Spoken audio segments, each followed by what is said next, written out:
కేంద్రంలో బీజేపీ ప్రభుత్వం అధికారంలోకి వచ్చిన తర్వాత పలు నియామక ప్రవేశ పరీక్షల్లో వరుసగా పేపర్ లీకేజీలు చోటు చేసుకున్నాయని విద్యార్థి సంఘాల నాయకులు ఆరోపించారు. గత నెల రోజులుగా దేశవ్యాప్తంగా విద్యార్థులు శాంతియుతంగా ఆందోళనలు నిర్వహిస్తున్నప్పటికీ వాటిని అణచివేసే ప్రయత్నాలు జరుగుతున్నాయని విమర్శించారు. ప్రజాస్వామ్యంలో ప్రశ్నించే హక్కును కాలరాస్తూ విద్యార్థులను భయభ్రాంతులకు గురిచేయడం సరికాదని హెచ్చరించారు.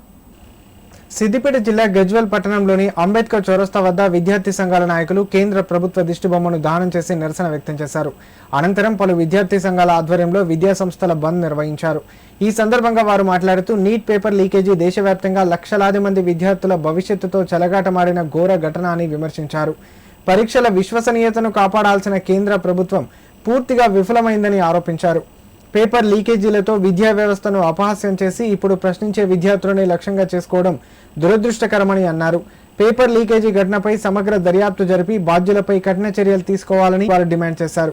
దేశవ్యాప్తంగా ఆందోళనలు చేస్తున్న విద్యార్థులకు అన్ని విద్యార్థి సంఘాలు అండగా ఉంటాయని స్పష్టం చేశారు. దేశవ్యాప్తంగా అన్ని విద్యా సంఘాలు బంద్కు పిలిపించడం జరిగింది. బంద్కు ప్రధాన కారణం ఈరోజు కేంద్ర ప్రభుత్వం చేస్తున్నటువంటి దుర్మార్గ పాలనకు వ్యతిరేకంగా ఈరోజు కేంద్ర ప్రభుత్వం తీసుకున్నటువంటి నిర్ణయాలు, ఈరోజు నీట్ పరీక్ష పేపర్ లీక్ విషయంపై 25 మంది విద్యార్థులు ఆత్మహత్య చేసుకుని చనిపోతే దానికి నిరసనగా జంతర్ మంతర్ ముట్టడి పార్లమెంట్ ముట్టడికి ప్రయత్నించినటువంటి విద్యార్థులు అతి కిరాతకంగా, అతి నిర్మానుషంగా, అతి నిర్దాక్షిణ్యంగా ఈరోజు పిల్లలపై దాడి చేయడం జరిగింది. పోలీసుల ముసుగులో వచ్చి ఎంతోమంది విద్యార్థులను అతి కిరాతకంగా కొట్టడం జరిగింది. దాంట్లో ఒక చెల్లె అసలు పాత్రం జరిగింది. ఈరోజు ఈ దేశ ప్రభుత్వం కేంద్ర ప్రభుత్వం ఈ సమాజానికి ఏం చెప్పదలుచుకుంది?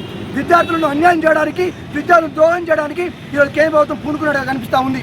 దీనికి వ్యతిరేకంగా ఈరోజు గజ్వేల్ నియోజకవర్గంలో ఉన్నటువంటి అన్ని ప్రముఖ విద్యా సంఘాలు కలిసి ఈరోజు బంద్ను పిలుపుకోవడం జరిగింది.